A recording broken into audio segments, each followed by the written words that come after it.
Well, good morning. Welcome to Easter Explained. My name is Eggbert Freerange. And my name is Daisy Chain. And it's good to be back with the latest SDBBC news. We hope you're all looking forward to Easter. I guess some of you have already started decorating eggs and buying hot cross buns. And perhaps some of you have already eaten some Easter eggs. My favourite ones are the Cadbury's caramel eggs, but the Malteser chocolate bunnies are pretty good. And then those Lindt gold bunnies are really smashing. Sorry. I do get a bit carried away when it comes to chocolate. Sorry about that. Well, there are only 6 days now to Easter Sunday, and we're so glad you've been able to join us as we look forward to Easter, and we hope you'll keep logging on every time and watching the videos and following what we do. We're going to be releasing a new video every other day from now until Easter Sunday, and we're going to be looking into what Easter is really all about. As we do that, we're going to be meeting some important characters who'll be telling us what happened the very first Easter time, what that all means, and why it's such good news for each one of us. It's going to be fun, and we're going to be basing ourselves here at the Pinewood Studios, the TV studios of SDBBC, where each time we'll have the latest Easter news with us, the SDBBC newsreaders. We'll have interviews from our roving reporter, Daph O'Dil, who's on location in Israel, and we'll also have a regular recipe spot from our Cook's Corner. We're also going to be sending out some quizzes, crosswords, recipes and word searches to keep you busy. And last but not least, we have our very own Easter egg hunt. Details of how to take part in the Easter egg hunt are on the front door at Shepherd Drive Baptist Church. And if you complete it, then put your answers in the letterbox and a prize will be coming to you. If you'd like to join in with all of these things during the Easter Explained, you can do so in 3 ways. You can download the recipes and worksheets direct from our website, sdbc.org.uk, or you can get your parents or whoever looks after you to email us at easterexplained@sdbc.org.uk, and we'll email you back so you can fill everything in at home.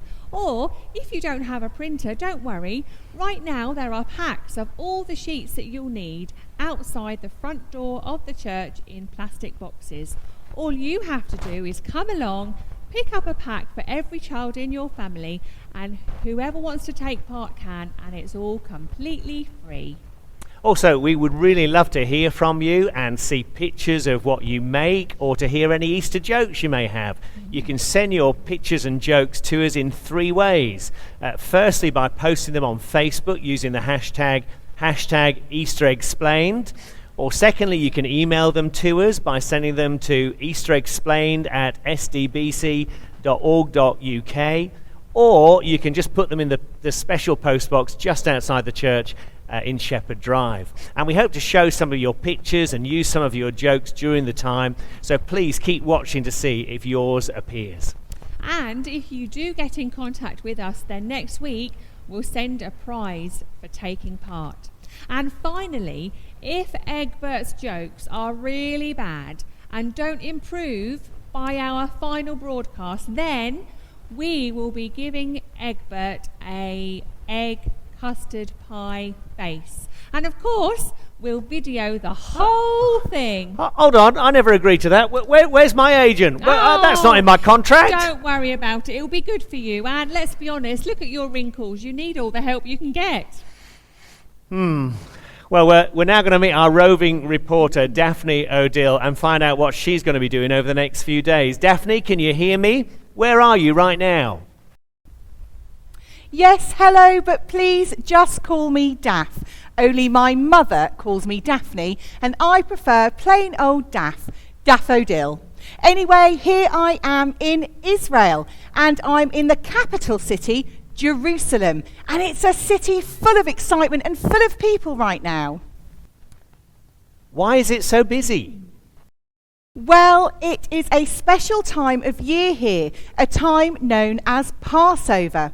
And it's a time when the people of Israel remember their great leader Moses hundreds of years ago, and how God rescued those people from Israel then from being slaves in Egypt. So Passover is a great time of celebration. It's a time of remembering God's love and God's promises. But there is talk that there is a new leader, a new teacher on the scene named Jesus, who is an even greater leader and sent by God for an even greater rescue. Very interesting. Do you think you'll be able to get an interview?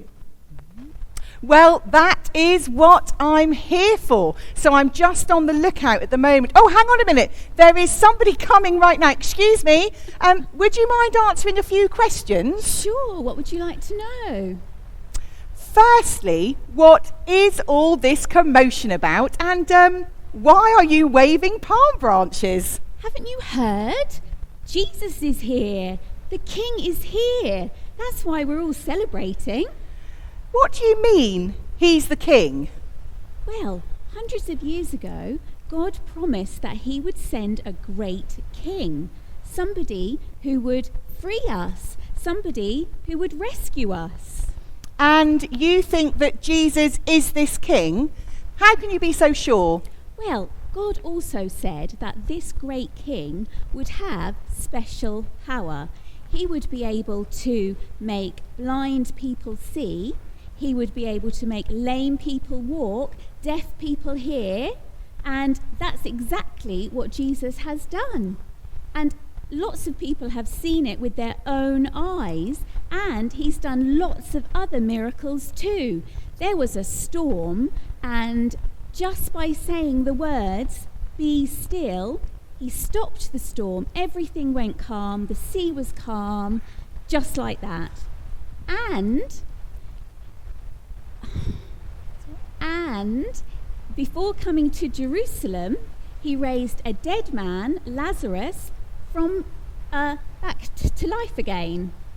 Wow, so there is no doubt that Jesus is the king that you've been waiting for. Absolutely. And the prophecy also said that when the great rescuing king came, he would ride into Jerusalem on a donkey. And can you see what Jesus is riding on? No, hang on a minute, I'm just going to get binoculars.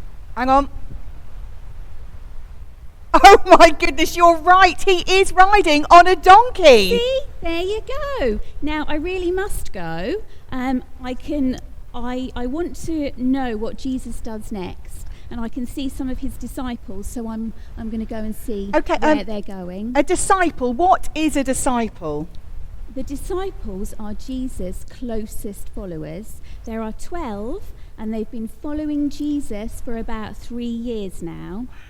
Now, I really must go. Thank you Bye-bye. so much. Bye-bye. Bye. Thank Bye-bye. you. Well, goodness me. There is a lot to take in there. So exciting. But have you made the connection yet? The Jesus we are thinking about at Easter time is also the same Jesus we think about at Christmas time. But at the first Easter, Jesus had grown up to be a man. I see. Well, Daph, thanks a lot. We'll look forward to hearing more on Wednesday. Do you know, I'd never really understood that before, that Jesus, who came at Christmas as a baby, is the same Jesus we think about at Easter. But there is a clue in a Christmas cracker. You see, what's in a Christmas cracker that you can wear? I have some Christmas crackers here. We didn't use them this year because our house was quite empty. Well, shall we pull one? Let's pull it and see what's inside. Oh, let's see. Aha, there's a joke. You can't wear that. There's some stickers. You can't wear them. But hey, look. What's this, Eggbert? Oh, it's a crown. Absolutely. It's a crown to remind us that Jesus was the great king that God had promised to send. I see. Oh, well, that's fascinating. Right, I can see the connection now. Well, that's all we've got time for today. We hope you'll join with us over the next few days as we look into the Easter story and find out all about what it means. And remember, if you'd like to receive any of our activity packs, just download them from our website or email us or pick up a pack just from outside the church. And we'll see you for our next broadcast on Wednesday. Bye for now. Bye.